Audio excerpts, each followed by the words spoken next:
Somaliland sii daayaan iyaguna nabad bay helayaan balaadaan itiraafkooda qaraxa iyo dhibaataduna way ka baxay. Assalaamu calaykum daawade magacaygu Cabdinuur kuna magac dheer T-Bag daawada halkan waxaan kugu soo gudbinayaa hadal ka soo yeeray fanaanka lagu magacaabo Maxamed BK kaasoo ahay Somaliland sii itiraaf oo sii daaya idinkan aad ka baxdan qarxayda. waxaan ka codsan lahaa in Somaliland sii daayaan iyaguna nabad bay helayaan waayo hadday u ogolaadaan itiraafkooda qaraxa iyo dhibaataduna way ka baxaysaa waa walaalahood. muqdisho haddii la iga maqlayo waxaa loo lahaa Somaliland sii daaya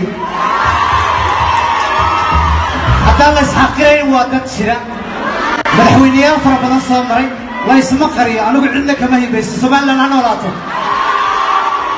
hadalkan wuxuu shacabka Soomaaliyeed ku abuuray shaki weyn kaasoo ah in qarxada ka dhaca Soomaaliya uu wax ka og yahay.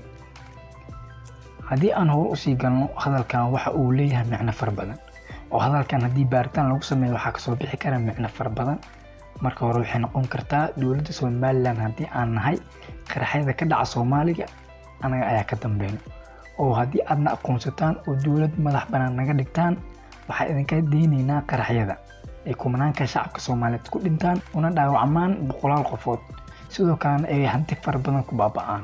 fanaanka Maxamed BK waxa uu u hadlay sida isaga qudhiisa inuu wax ka og yahay qarxada ka dhaca Soomaaliya. haddii aan soo qaadano qaar ka mid ah dadka kommentiyada ka dhiibtay muuqaalkan ee shacabka Soomaaliyeed aad uga xanaaqeen kuna abuuray shakiga weyn waxa ka mid ah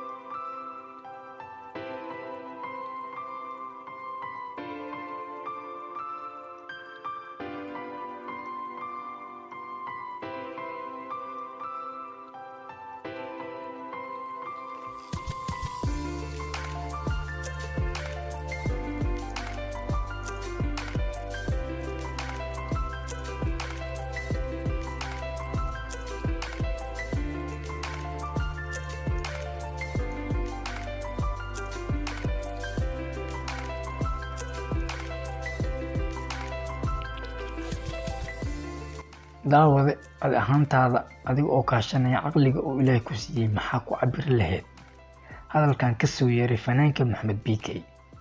sidoo kale hadda koor waxaa jirtay fanaan isna dhahay Somaliland oo calanka ka babanin in Muqdisho degi mayso. Taasanu bogaaniga waa kuwa badangala